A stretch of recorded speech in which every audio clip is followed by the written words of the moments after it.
السلام عليكم أصحابتك وحرن جنالك إسماعيل عبد الله كسو دوادا ورركي ودبي ee Soomaaliya maanta waxaan idin haynaa warar muhiim ah oo ku saabsan siyaasadda iyo horumarka dalka fadlan nala soco ilaa dhamaadka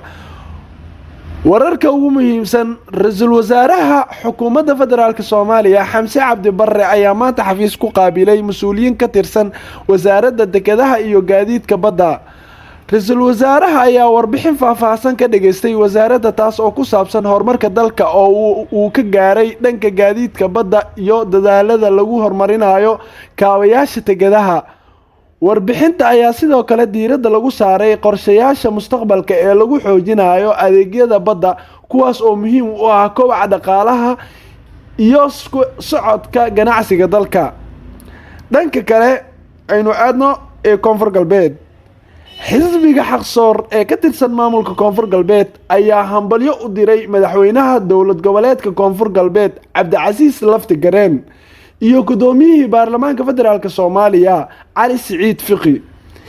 xisbiga ayaa bogaadiyay doorka hoggaankaas iyagoo muujinaya rajada ay ka qabaan in ay sii xoojiyaan dowladnimada iyo horumarka dalka